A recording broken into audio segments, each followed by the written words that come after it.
Salam Elohim, salam Elohim, salam damai, salam kasih kepada saudara-saudari, ibu-ibu, bapak-bapak. Tuhan Yesus Kristus memberkati kita semua.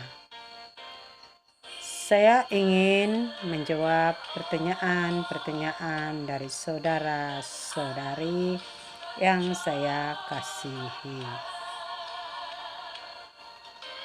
Terutama-tamanya tentang patung buatan tangan manusia. Saudara-saudari yang saya kasihi, saya menjadi Katolik ketika usia saya 6 tahun dan saya pernah menjadi konven girl selama 9 tahun atau budak konven, dan saya adalah orang yang siap sedia berdoa, doa rozali dan kerahiman.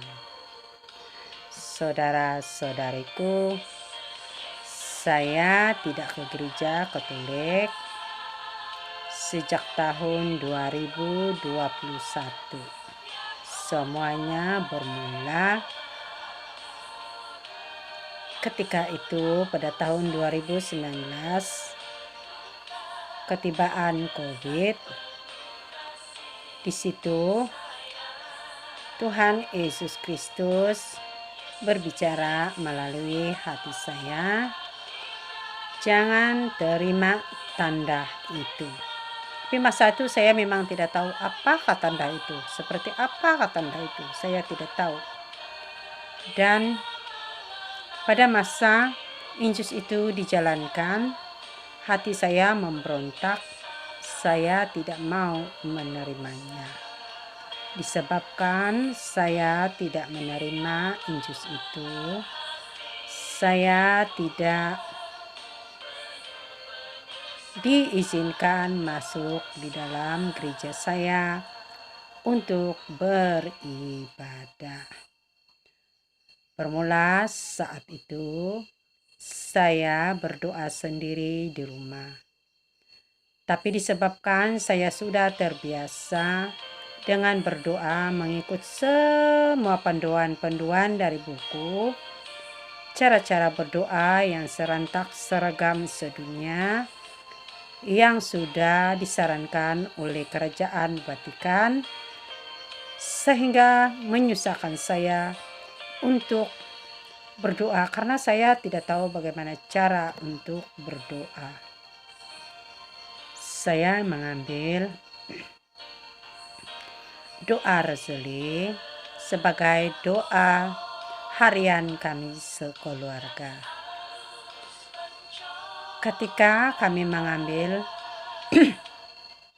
doa rozali sebagai doa harian kami, di situ saya disadarkan bahwa doa rozali itu bukannya doa yang direstui oleh Tuhan Yesus Kristus. Karena ketika kita berdoa rozali, kita mengadakan patung-patung, memasang lilin, dan gambar-gambar Sancti Sancto juga ada di hadapan kita. Sambil kita memegang kontas atau rozali di jari kita berdoa, doa yang bertele-tele, berpusing-pusing di situ.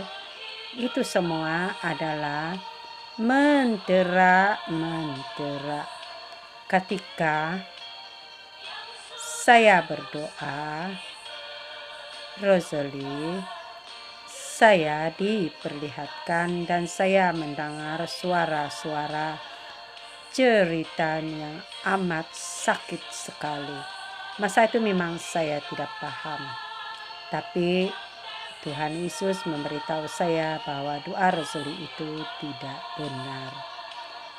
Bukankah Allah sudah berkata, jangan membuat patung-patung dan jangan beribadah di hadapannya, tetapi umat Katolik melakukannya.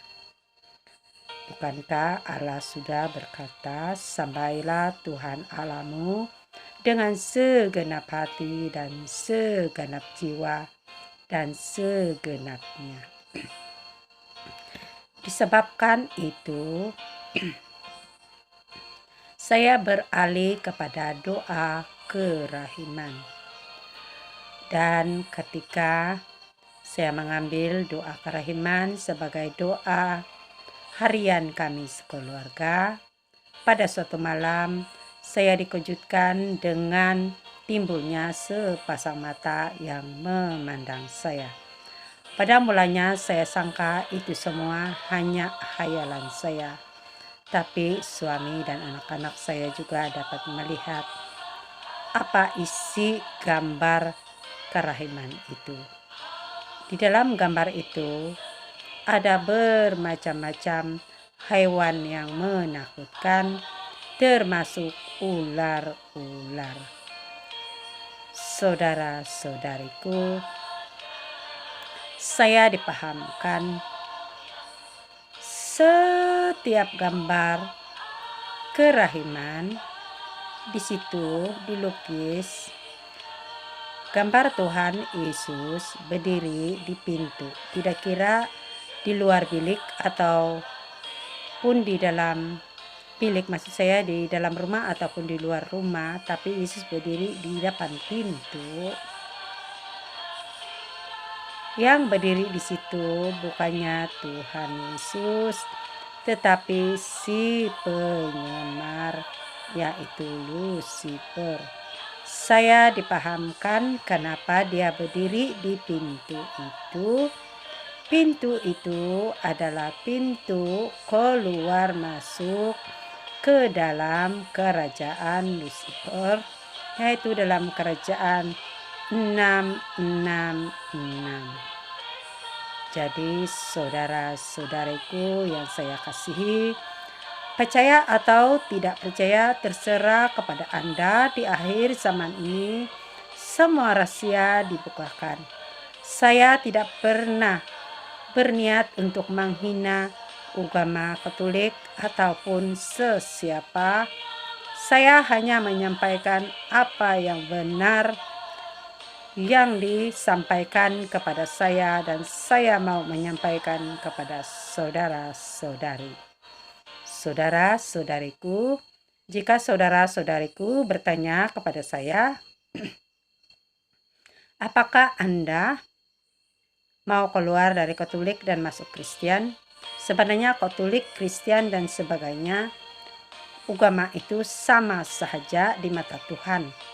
Sebenarnya agama itu tiada yang betul, tiada yang salah. Tuhan tidak memandang agama dan tidak memandang bangsa, orang kaya, miskin, kecil besar. Tuhan tidak memandang itu semua. Tuhan Yesus Kristus, Bapa Yahweh Yeshua HaMashiach Elohim, hanya memandang ketulusan, kesetiaan hati kita dari bait suci kita masing-masing. Jadi penyelamatan itu adalah tanggung jawab kita masing-masing. Saudara-saudariku yang saya kasihi, terserah kepada Anda. Puji Tuhan, haleluya, haleluya.